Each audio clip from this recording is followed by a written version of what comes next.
दोस्तों मैं अगर आपसे कहूं कि जापान के पास एक ऐसा फार्मूला है जिसे यूज करके हम 100 साल तक जी सकते हैं, एक हेल्दी और बिना स्ट्रेस की लाइफ जी सकते हैं, एक खुशहाल जिंदगी जी सकते हैं, इवन 80 से 90 साल में भी हम फिट और एक्टिव रह सकते हैं। अब आपको लगेगा कि ये सब झूठ है, लेकिन जापान में एक जगह है ओकिनावा आइसलैंड, जहाँ के लोग 100 साल से भी ज्यादा जीते हैं। वे दुनिया के अन्य देशों के मुकाबले ज्यादा खुश और ज्यादा प्रोडक्टिव होते हैं। ये सारे लोग एक फार्मूले का इस्तेमाल करते हैं और आज की वीडियो में हम इसी फार्मूले को सीखेंगे।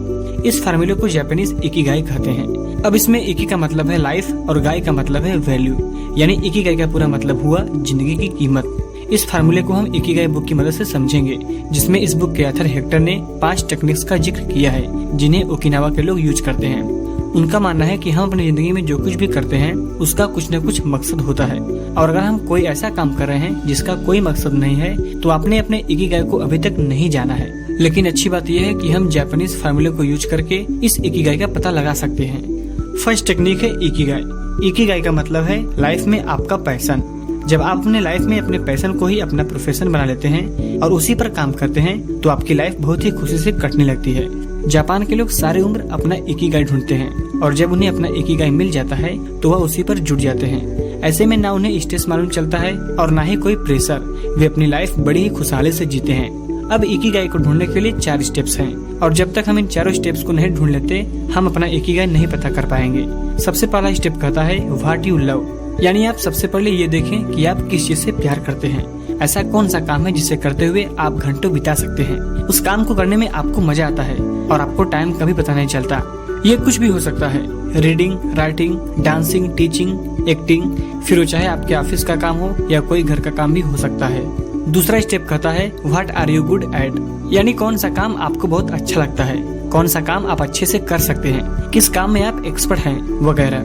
क्या आप बहुत अच्छी चाय बना लेते हो या अच्छी सिंगिंग कर लेते हो या फिर एक अच्छा भोजन पका लेते हो। ये बिल्कुल भी मायने नहीं रखता कि काम छोटा है या बड़ा, बस ये देखिए कि आप एक्सपर्ट किस चीज में हो। मान लो आपका पैशन सिंगिंग करना है और आपके पेरेंट्स आपको जबरन डॉक्टर बना रहे हैं, तो यहाँ आपका इकिगाई सिंगिंग करना है, न कि डॉक्टर बनना। तीसरा स्टेप कहता है व्हाट द वर्ल्ड नीड्स। ये स्टेप कहता है कि दुनिया को आज की डेट में किस चीज की जरूरत है। लोग आपको नहीं बता सकते क्योंकि बहुत बार हमें भी नहीं पता होता कि हमें क्या करना चाहिए। इसका पता आपको खुद लगाना होगा कि ऐसा क्या करने से कि आपको भी फायदा हो और लोगों को भी उससे कुछ बेनिफिट्स मिले। फॉर एग्जाम्पल, आपने कोई ऐप बनाई तो इसमें आपको भी फायदा मिलेगा और जब लोगों को इसकी नीड होगी तो उन्हें भी इसका फायदा होगा। चौथा स्टेप कहता है what are you can be paid for. आप चौथे स्टेप में यह पता लगाइए कि ऐसा कौन सा काम है जिसके लिए लोग आपको पैसे देने के लिए तैयार होंगे। इसलिए अगर हम खुश रहना चाहते हैं तो हमारी इनकम इकिगाई से ही आनी चाहिए। तो दोस्तों अब आप वीडियो पॉज करके या पूरा वीडियो देखने के बाद एक कलम और कॉपी लेना और फिर उसमें इसी तरह जिस तरह मैंने आपको 4 स्टेप्स बताएं उसी तरह अपने कॉपी पर बनाना और खूब अच्छे से सोच समझकर अपना इकिगाई ढूंढने की कोशिश करना। और जब आपको अपना इकिगाई या पैशन मिल जाए तो अब उसको अपना प्रोफेशन बनाकर उस पर काम करना स्टार्ट कर देना है। इस तरह से आप भी अपने लाइफ को एक हैप्पी और लंबी उम्र के साथ जी पाएंगे। सेकंड टेक्निक है फ्लो। दोस्तों अगर आप अपने हाथ को आग के ऊपर रखोगे तो आपको 1 मिनट भी घंटे जैसा लगेगा, लेकिन वहीं आप अपने क्रश या किसी दोस्त के साथ बैठोगे तो घंटे भी मिनटों की तरह लगने लगेंगे। फ्लो का मतलब है कि आप अपने लिए एक ऐसा प्रोफेशन चुने जिसमें आप अपने काम में इतने खो जाएं कि टाइम एक फ्लो की तरह लगने लगे। फॉर एग्जाम्पल, अगर आपका प्रोफेशन राइटिंग है तो आपको अपना काम एक बोझ की तरह नहीं लगना चाहिए और आपको उस काम को करने में मजा भी आए, जिससे आप अपने काम को कंटिन्यू कर पाएंगे। यही है फ्लो। अगर आप अपने काम को एक फ्लो की तरह करोगे तो कब कई घंटे या सुबह से दोपहर हो जाएंगे आपको पता भी नहीं चलेगा। वहीं अगर आप अपनी पसंद का काम नहीं कर रहे हो, यानी आपका प्रोफेशन राइटिंग है तो आप सिंगिंग कर रहे हो, तो आपका फ्लो नहीं बन पाएगा और आपको वह काम बोझ की तरह लगेगा और इसमें आप खुश भी नहीं रह पाएंगे। जापानीज जब अपना इकिगाई ढूंढ लेते हैं तो वे उसमें डूब जाते हैं। कोई वर्कर का भी काम करेगा तो इतनी शिद्दत से करेगा कि मालिक भी उससे खुश हो जाएगा और देखने वाला भी उसकी तारीफ करेगा। सब्जी उगाने वाला भी अपने काम को इतने प्यार से करता है कि वह बेस्ट सब्जियां उगाकर लोगों को देता है। और यही सीक्रेट जापान को एक सुपर पावर भी बनाता है, क्योंकि वहाँ हर व्यक्ति अपने पैशन को प्रोफेशन बनाकर काम करता है। थर्ड टेक्निक है कम खाना। वर्ल्ड हेल्थ ऑर्गेनाइजेशन के अनुसार जापान में दुनिया के अन्य मुकाबले लोगों की लंबी उम्र है।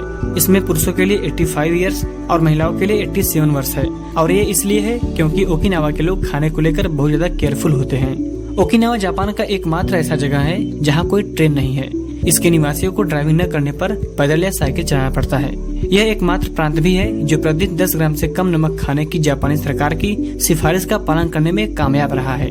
इस टेक्निक का ये मतलब नहीं है कि जापान के लोग बहुत कम खाना खाते हैं। इसका मतलब ये है कि खाना उतना ही खाना चाहिए जिससे आपका पेट 80% भर जाए।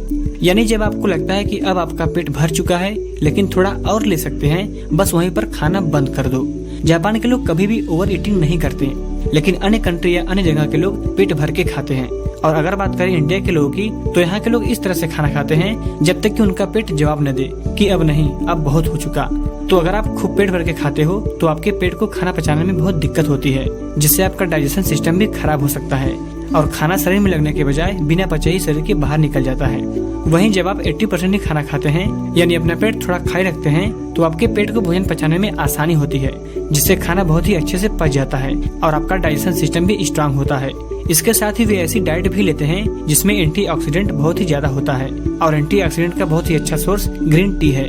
इसलिए जापान के लोग बहुत ही ज्यादा ग्रीन टी पीते हैं। और इसके साथ ही एंटीऑक्सीडेंट हमारे डीएनए को डैमेज होने से बचाता है, जिसकी वजह से हमें जल्दी बुढ़ापा नहीं आता। और ग्रीन टी के अलावा जापानीज लोग हर दिन अपने डाइट में फल और सब्जियां भी लेते हैं, जिससे वे काफी समय तक फिट और हेल्दी रहते हैं। फोर्थ टेक्निक है मोरिटा थेरेपी। जापानीज लोगों की लंबी उम्र का चौथा सीक्रेट है मोरिटा थेरेपी। यह थेरेपी स्ट्रेस को दूर रखती है। दोस्तों, आज की भागदौड़ की जिंदगी में इंसान तरह तरह के स्ट्रेस में जी रहा है। छोटे बच्चों को स्कूल और कॉलेज की पढ़ाई का स्ट्रेस, ग्रेजुएट्स को जॉब ढूंढने का स्ट्रेस, जॉब मिल भी जाए तो ऑफिस का स्ट्रेस, किसी को स्टार्टअप या बिजनेस का स्ट्रेस। स्ट्रेस एक ऐसी चीज है जो इंसान के उम्र को आधा कर देता है। जापानीज लोग इस बात को बहुत अच्छे से समझते हैं, इसलिए उन्होंने मोरिटा थेरेपी विकसित की है। अब चलिए हम लोग समझ लेते हैं कि मोरिटा थेरेपी क्या चीज है।